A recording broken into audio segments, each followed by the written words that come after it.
Hi hello నమస్తే welcome to box office. ఈ రోజు box office highlights. SS Rajamouli Mahesh Babu cinema update గురించి అడిగితే జక్కన్న కర్రదీస్తున్నాడు. ప్రీ ప్రొడక్షన్ లో ఉన్న జక్కన్నను మహేష్ సినిమా గురించి చెప్పమంటే ఎక్కడా లేని కోపం వచ్చేస్తోంది. కొడతానికి ఏకంగా పెద్ద కర్రే పైకి లేపాడు. రాజమౌళి ఏంటి కొట్టడం ఏంటి అనుకుంటున్నారా? నమ్మడం లేదా?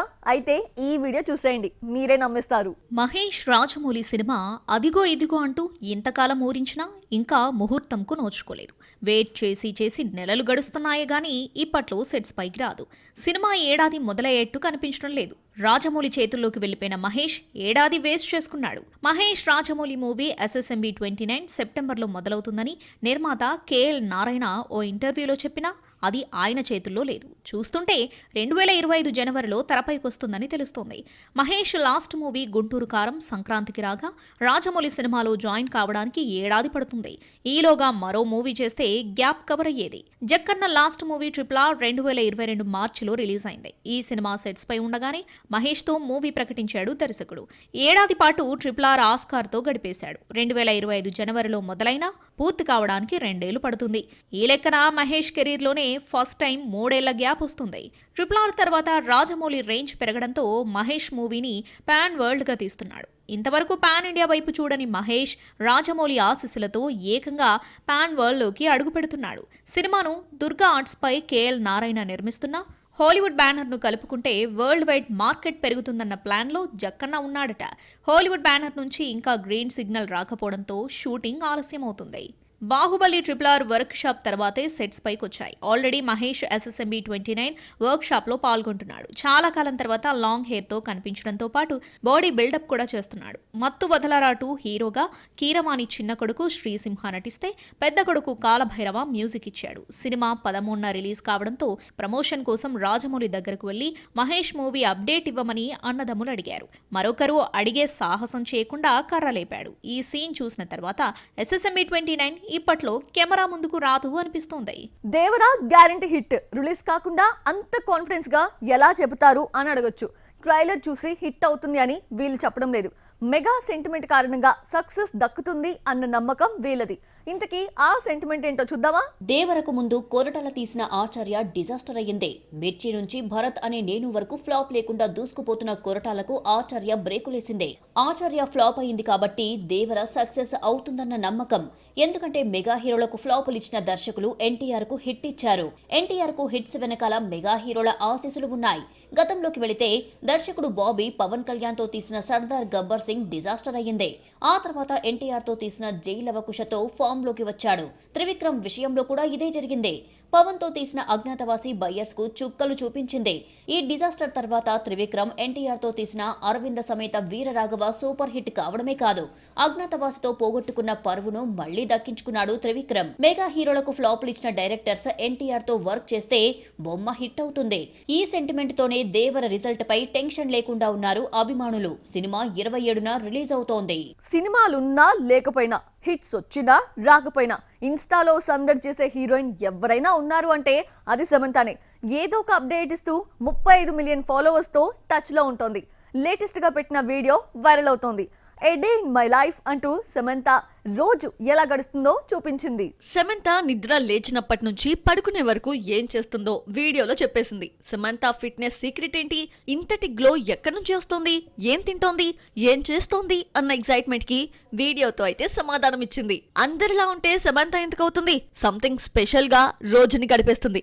లేచిన వెంటనే సన్ లైట్ కి ఎక్స్పోజ్ అవుతుంది. కంటికి సంబంధించిన జాగ్రత్తలతో పాటు రెడ్ లైట్ థెరపీ, మెడిటేషన్ చేస్తూ కనిపించింది శామ్. ఖుషి తర్వాత తెలుగు ఛాన్స్ దక్కని సమంత నిర్మాతగా మారి మా ఇంటి బంగారం సినిమాను ప్రకటించింది. అయితే ఈ మూవీ ఇంతవరకు సెట్స్ పైకి రాలేదు. విజయ్ నెక్స్ట్ మూవీలో హీరోయిన్ గా శామ్ పేరు వినిపిస్తోంది. ఆఫర్స్ లేకపోయినా ఖాళీగా కూర్చోకుండా పోస్ట్లతో టచ్ లో ఉంటూనే ఉంది సమంత. వయసులో ఉన్నప్పుడు లేడీ పిల్లల గెంతడం కామనే. 40+ లోనూ ఎనర్జెటిక్ డాన్స్ తో ఇరగదీస్తే సంథింగ్ స్పెషలే. సినిమా ఇండస్ట్రీకి వచ్చి 20-25 ఏళ్లు దాటినా ఇప్పటికీ కుర్రా హీరోయిన్లా ఆడి పాడుతున్న ఆ ముద్దుగుమ్మలు ఎవరో చూసేద్దామా? శ్రీలీల ఈజ్ తో డాన్స్ చేస్తోంది అంటే అర్థమైంది. వయసులో ఉండటం, దానికి తోడు క్లాసికల్ డాన్సర్ కావడంతో బాడీని స్ప్రింగ్ లా తిప్పేస్తోంది. శ్రీలీల, భాగ్యశ్రీ బోర్సే వంటి కుర్రభామలకు ధీటుగా 40+ లో త్రిష గోట్లో వేసిన డాన్స్ ఏ మాత్రం తీసిపోదు. రజనీకాంత్ కొత్త సినిమా వెట్టయాన్ నుంచి వచ్చిన ఫస్ట్ సింగిల్ లో మంజు వారియర్ డాన్స్ హైలైట్ గా నిలిచింది. 46 ఏళ్ల వయసులో ఈ అమ్మడి రిథమిక్ స్టెప్లకు తంబీలు తెగ మెచ్చేసుకుంటున్నారు. రజనీకాంత్, అనిరుద్ధ్ మ్యూజిక్ కంటే మంజు వారియర్ డాన్స్ గురించే ఎక్కువగా మాట్లాడుకుంటున్నారు. మంజు వారియర్ ఈనాటి హీరోయిన్ కాదు, 95 లోనే కెరియర్ స్టార్ట్ చేస్తుంది. దాదాపు 30 ఏళ్ల కెరియర్, వయసు 46. అనిరుద్ధ్ ఇచ్చిన మాస్ బీట్ కి అంతే ఎనర్జీతో స్టెప్పులేసి హైలైట్ గా నిలిచింది. హనుమాన్ బ్లాక్ బస్టర్ తర్వాత ప్రశాంత్ వర్మ నుంచి జై హనుమాన్ ఎప్పుడొస్తుందా అని వెయిట్ చేస్తున్నారు. డివివి దానయ్య కొడుకు కళ్యాణ్ హీరోగా అధీరా సినిమా కూడా లైన్ లో ఉంది. రీసెంట్ గా బాలకృష్ణ కొడుకు మోక్షజ్ఞ హీరోగా సినిమా ప్రకటించారు. ప్రశాంత్ వర్మ చేతిలో ఎన్ని సినిమాలున్నాయి, ఏది ముందొస్తోంది? Watch the story. Prashanth Varma ఓ ఇంటర్వ్యూలో మాట్లాడుతూ అప్కమింగ్ మూవీస్ పై అప్డేట్స్ ఇచ్చాడు. ప్రశాంత్ వర్మ సినిమాటిక్ యూనివర్స్ నుంచి వచ్చే సినిమాలపై మాట్లాడాడు. హనుమాన్ సీక్వెల్ జై హనుమాన్ పనిలో ఉన్నా ఇప్పట్లో రాదు. హనుమాన్ కు 100 కోట్లు వస్తే ఈ పాటికే సినిమా రిలీజ్ అయ్యేదని, అంచనాలకు మించి వసూళ్లు రావడంతో సీక్వెల్ పై బాధ్యత పెరిగిందని ఎక్కువ కష్టపడుతున్నామన్నారు. హనుమాన్ ప్రపంచవ్యాప్తంగా 300 కోట్లకు పైగా కలెక్ట్ చేస్తుంది. ప్రశాంత్ వర్మ జై హనుమాన్ విషయంలో రివర్స్ లో వెళ్తున్నాడు. హనుమాన్ షూటింగ్ చేసిన తర్వాత విఎఫ్ఎక్స్ పనులు ప్రారంభించామని, సీక్వెల్ విషయంలో మాత్రం పోస్ట్ ప్రొడక్షన్ పనులకు ఎక్కువ టైం తీసుకోకుండా ముందే విఎఫ్ఎక్స్ సిద్ధం చేస్తామన్నారు. జై హనుమాన్ షూటింగ్ ఇంకా మొదలు కాలేదని చెప్పారు. అప్కమింగ్ మూవీస్ గురించి మాట్లాడుతూ జై హనుమాన్ కంటే ముందు అధీరా వస్తుందన్నారు. జై హనుమాన్, అధీరాతో పాటు మరో 2 సినిమాలకు ఇతర దర్శకులు కూడా వర్క్ చేస్తున్నారని తెలిపాడు వర్మ. ప్రతి సంవత్సరం 1-2 సినిమాలు విడుదల చేయాలనే లక్ష్యంతో పనిచేస్తున్నామన్నారు. ప్రశాంత్ వర్మ లైనప్ లో ఉన్న మోక్షజ్ఞ సినిమా గురించి ఏం చెప్పలేదు. ఈ విశేషాలు ఎప్పుడు పంచుకుంటారా అని అభిమానులు ఆసక్తిగా ఉన్నారు. ఏప్రిల్లో రావాల్సిన దేవరా ఈ నెల 27 వస్తుంది. ఆగస్టు 15 రావాల్సిన పుష్ప 2 డిసెంబర్ 6న విడుదలకు రెడీ అవుతోంది. చిరంజీవి విశ్వంభర మొదలైందో లేదో 2025 సంక్రాంతి అంటూ ప్రకటించేశారు. అన్ని సినిమాలు వస్తున్నాయి కానీ గేమ్ చేంజర్ మాత్రమే రిలీజ్ డేట్ కి ఎందుకు నోచుకోవడం లేదు? క్రిస్మస్కి వస్తుందని నిర్మాత చెప్పినా వస్తుందా రాదా అని చాలా మందిలో డౌట్ మాత్రం ఉండిపోయింది. గేమ్ చేంజర్ లో రామ్ చరణ్ పార్ట్ పూర్తయి నెల దాటింది. రిలీజ్ డేట్ గురించి దిల్ రాజు కూడా మొదట్లో చెప్పలేకపోయినా ఎట్టకేలకి క్రిస్మస్ కి వస్తుంది అని ప్రకటించారు. డేట్ చెప్పకపోయినా డిసెంబర్ 20th వస్తుందని ఫిక్స్ అయిపోయారు ఫ్యాన్స్. శంకర్ మూవీ షూటింగ్ పూర్తయినా అనుకున్న టైంలో వస్తుందని గ్యారెంటీ లేదు. రిలీజ్ డేట్ విఎఫ్ఎక్స్ చేతిలో ఉంటుంది. సినిమా నిండా గ్రాఫిక్స్ పరిచేయడంతో అవన్నీ పూర్తయితేనే థియేటర్స్ లోకి వస్తుంది. Game changer VFX work Christmas నాటికి పూర్తవుతుందా అన్న డౌట్ మేకర్స్ లో ఉందట. ఈ డౌట్ తోనే మెగా ఫ్యాన్స్ నుంచి ఎంత ఒత్తిడొచ్చినా ట్రోలింగ్ ఫేస్ చేస్తున్నారే గానీ అప్డేట్ ఇవ్వడం లేదు. ఈ ట్రోలింగ్ ఎఫెక్ట్ తమన్ పై ఎక్కువగా పడుతోంది. సినిమా నుంచి ఇప్పటి వరకు title, motion poster, first single మాత్రమే వచ్చాయి. రిలీజ్ డేట్ ప్రకటిస్తే గానీ గేమ్ చేంజర్ విడుదలపై ఉన్న అనుమానాలకు ఫుల్ స్టాప్ పడుతుంది. 2018లో తమిళంలో వచ్చిన ఓ లవ్ క్లాసిక్ కి సీక్వెల్ రాబోతోంది. పార్ట్ 2ని దర్శకుడు ప్రకటించిన హీరోయిన్స్ ఫుల్ బిజీగా ఉన్నారు. మరి ఈ సూపర్ హిట్ కి సీక్వెల్ వస్తుందా? ఇంతకీ ఆ సినిమా ఏంటో చూద్దామా?